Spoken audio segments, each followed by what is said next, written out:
hari ini saya mau berbicara tentang kunci bahagia. Ya, Bapak Ibu buka firman Tuhan di dalam Injil Matius pasal 5 ayat 6. Ya, di slide ini sudah ada. Ya, Bapak Ibu bisa lihat. Tidak apa-apa. Saudara, ini adalah khotbah Tuhan Yesus di atas bukit. Ya, ada begitu banyak hal yang Tuhan Yesus ajarkan di atas bukit. Bapak Ibu, saya coba mereview kembali tentang perjalanan pelayanan Tuhan Yesus di muka bumi ini selama 3,5 tahun. Bapak Ibu, selama 3,5 tahun apa yang Tuhan Yesus bicarakan di dalam pelayanannya? Ada satu tema besar yang Tuhan Yesus selalu bicarakan, yang Tuhan Yesus selalu deklarasikan, Tuhan Yesus selalu khotbahkan, yaitu apa? Kerajaan surga. Saudara, Bapak Ibu kalau buka di dalam Injil Matius pasal 3, di dalam ayat 3 dikatakan bertobatlah sebab kerajaan surga sudah dekat. Kemudian diulangi oleh Tuhan Yesus di dalam Injil Markus, ya. Bertobatlah sebab kerajaan surga sudah dekat. Ya. Jadi saudara-saudaraku, ini tema besar. Kenapa Yesus membicarakan tentang kerajaan surga?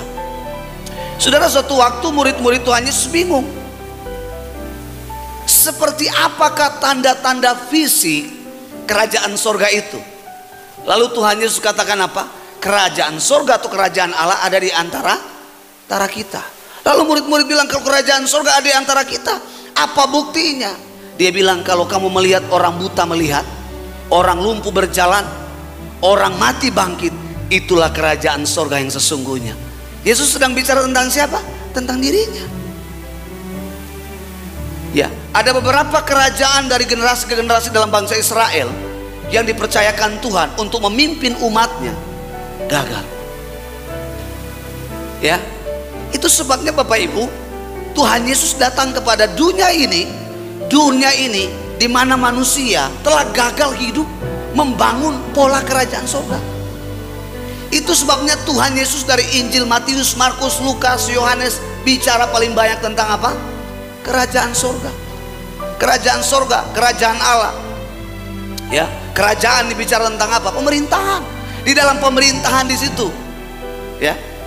Ya, di dalam pemerintahan di situ ada raja dan ada sistemnya. Surga. Nah, ini sistem tentang surga.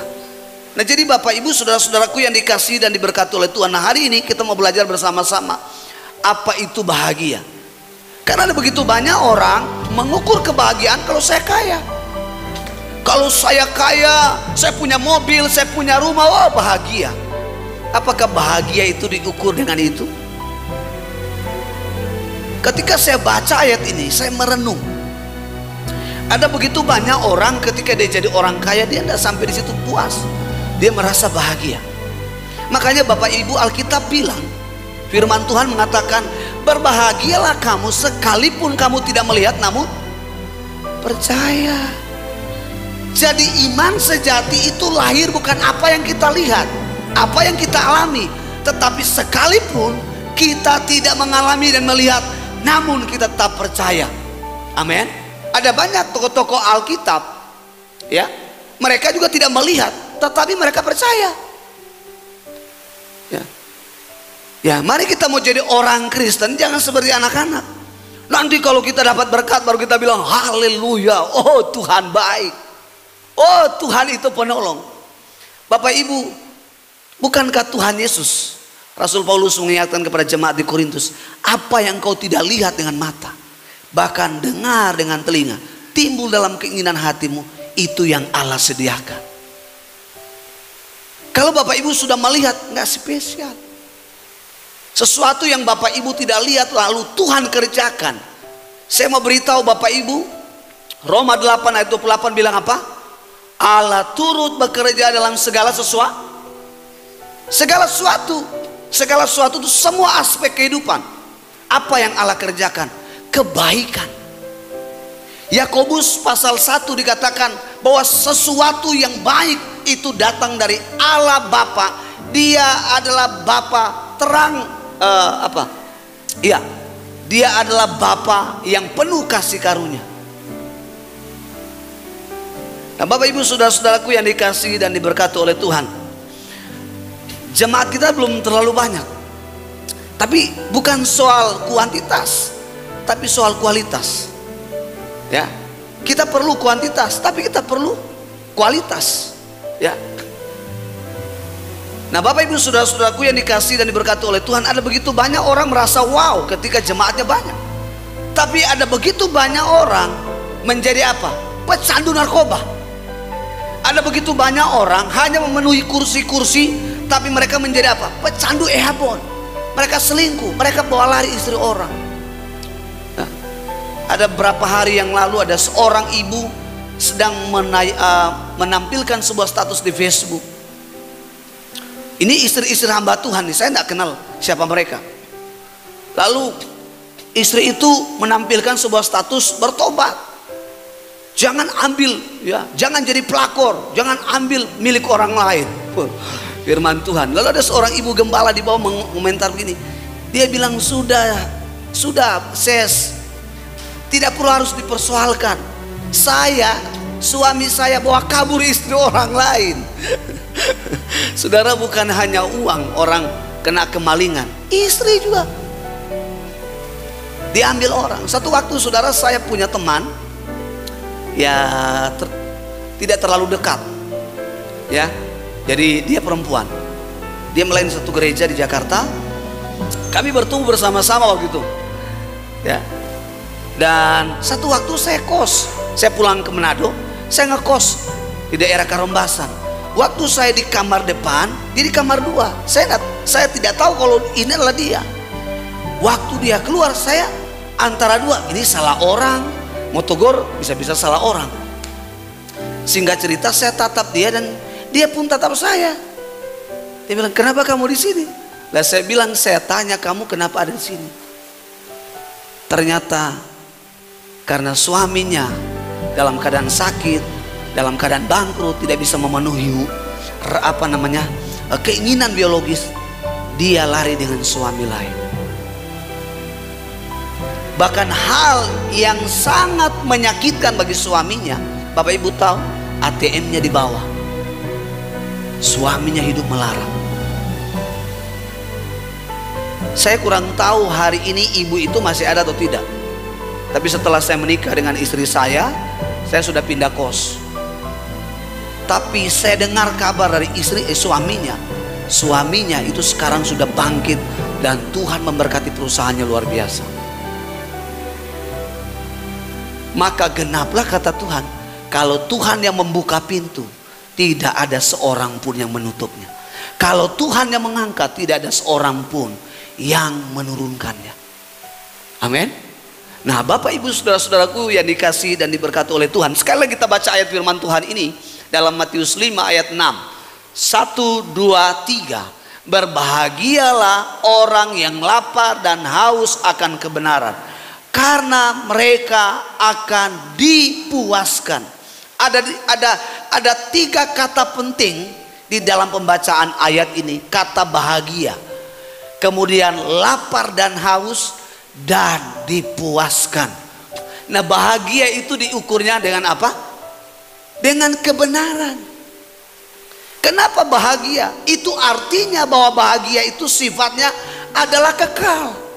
Kalau gembira itu sifatnya hanya sementara. Betul ya? Kalau bahagia itu sifatnya kekal. Ya, bahagia itu ukurannya, dasarnya adalah kebenaran. Bapak Ibu tahu 12 rasul, mereka orang-orang mereka adalah orang-orang yang sebetulnya latar belakang mereka adalah orang-orang sebetulnya punya uang juga. Saudara, Petrus, Yakobus, Andreas, mereka nelayan punya uang. Bapak Ibu kalau hari ini pergi ke daerah Pelelangan, itu orang-orang yang punya pajeko, itu banyak uang. Ya, saya pernah bekerja di daerah Pelelangan. Jam 5 saya sudah harus bangun dan harus menjemput kapal-kapal yang masuk. Selama kurang lebih 3 bulan saya bekerja. Tapi karena saya tidak mampu, tidak tahan, ya, dinginnya laut, biasa pagi hari. Bapak Ibu, dan akhirnya saya meninggalkan, saya pamit dengan teman saya yang punya Pajeko, dan akhirnya saya berhenti kerja dari situ. Bapak Ibu, Matius seorang kepala pemungut cukai, bos, ya. Tapi ketika Tuhan memanggil dia, Tuhan memilih dia, Tuhan seleksi Matius, dan mereka masuk di dalam angka kerasulan. Tuhan mengubah hidup mereka. Pertanyaan saya, ketika mereka ikut Tuhan, hidup mereka melimpah? Saudara, waktu mereka memberi 5.000 orang saja laki-laki untuk makan, itu mereka pusing setengah mati. Kenapa? Kenapa? Kalau dulu Petrus mungkin waktu masih nelayan, Andreas, Yakobus, mungkin mereka akan bilang tenang, 10.000 pun kami bisa memberi makan. Kenapa? Karena kami punya stok ikan yang banyak, ya kan? Mungkin Matius akan bilang, tenang Tuhan, berapapun restoran yang ada di tempat ini saya bisa bayar dan saya beli, saya punya uang. Tapi ada seorang anak kecil di antara mereka, dan Tuhan Yesus katakan apa? Apa yang ada padamu? Dia bilang hanya ada 5 roti dan 2 ikan pada anak kecil ini. Lalu Tuhan bilang, ambil, bawa ke sini. Apa yang Tuhan Yesus lakukan?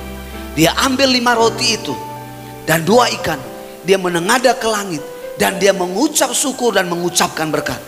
Lalu dia mengatakan apa? Bagikan kepada 5.000 orang baru laki-laki. Kira-kira kalau suami istri yang datang, berapa orang? Ada kemungkinan bisa 12.000, bisa 15.000. Tapi Alkitab bilang sisanya berapa? Berapa? 12 bakul. Bapak Ibu, ini matematika manusia ini nggak masuk akal. Tetapi apa yang mustahil bagi manusia itu mungkin bagi Tuhan. Amin. Itu sebabnya Bapak Ibu jangan pernah ragukan Tuhan. Apapun keadaan kita. Dari situlah jemaat Bapak Ibu, murid-murid Tuhan belajar bagaimana pola hidup dalam kerajaan surga. Bahkan Tuhan Yesus katakan bahwa sebelum ia datang, kerajaan Allah atau kerajaan surga itu telah digeserkan. Oleh siapa? Kerajaan-kerajaan di dunia, oleh penguasa-penguasa di dunia.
Mari kita membangun manusia-manusia yang hidup di dalam pola kerajaan surga. Bapak Ibu tahu Roma 3 ayat 23 bilang apa? Sebab semua orang telah berbuat dosa dan telah kehilangan kemuliaan Allah. Dan kemuliaan Allah ini bisa tentang pola kerajaan surga. Makanya Bapak Ibu, ketika tidak ada pola kerajaan surga di dalam hidup orang itu, maka orang itu akan membalas kejahatan dengan kejahatan. Bukankah Tuhan Yesus mengajarkan, musuh pun engkau harus doakan dan engkau harus ampuni. Sejauh itu Tuhan bisa mengajarkan kepada kita betapa hebatnya, betapa luar biasanya Tuhan kita. Tuhan kita nggak mengajarkan kita kalau engkau ditampar pipi kiri, balas dengan pedang atau dengan besi. Tapi Tuhan bilang apa? Ketika engkau ditampar pipi kiri, engkau harus memberikan pipi kanan. Terkadang kita juga memberi kepada orang lain, tapi kita juga menginginkan timbal balik. Tahukah saudara dalam Amsal pasal 5 bilang apa? Orang yang banyak memberi tidak akan pernah berkekurangan. Ya. Bapak Ibu perhatikan, kalau orang itu suka memberi, dia habis, tapi dia tidak habis sampai kering. Alkitab bilang, Tuhan Yesus bilang kepada wanita Samaria, kalau engkau percaya kepada kasih karunia ini, maka ada satu mata air yang tidak akan pernah kering, dan itu akan Tuhan buka, itu akan Bapa sorga buka dalam hidup setiap orang percaya, dan itu akan terus mengalir. Makanya ada lagu, mengalir bersamamu, bersuka di dalammu, terus ikut Tuhan dalam kegerakanmu, melayanimu Tuhan di dalam sukacitamu, sebab hanya Tuhan. Sebab hanya Tuhan sukacitaku penuh. Jadi mata air yang Tuhan buka dalam hidup kita adalah, yang mengerjakannya adalah Allah Roh Kudus, dan itu penuh. Makanya Bapak Ibu, kalau Bapak Ibu sudah ngalami dan hidupi, orang mau ngomong apa Bapak Ibu sudah nggak pernah akan rasa sakit. Tuhan Yesus bilang apa? Dia menghujat nama Tuhan. Dia ini apa? Robesebul. Apakah Tuhan Yesus bilang begini, Bapak cabut dong penyawa semua? Nah, Tuhan lakukan. Tuhan juga tidak pernah itu datang kepada orang dan bilang begini, percaya aku dong, percaya saya dong, karena saya Tuhan. Tidak pernah. Malah manusia yang menyatakan sendiri. Petrus dia katakan apa? Tuhan Yesus katakan kepada murid-murid, menurut kamu semua siapakah aku? Ada yang bilang guru, ada yang bilang nabi, ya. Tapi Petrus bilang apa? Engkau adalah anak Allah, engkau adalah Mesias, anak Allah yang hidup. Dan apa yang Tuhan Yesus katakan? Berbahagialah engkau Petrus bin Yunus. Ya. Kenapa? Kita orang-orang yang menghidupi pola kerajaan surga, kita tahu siapa Tuhan kita.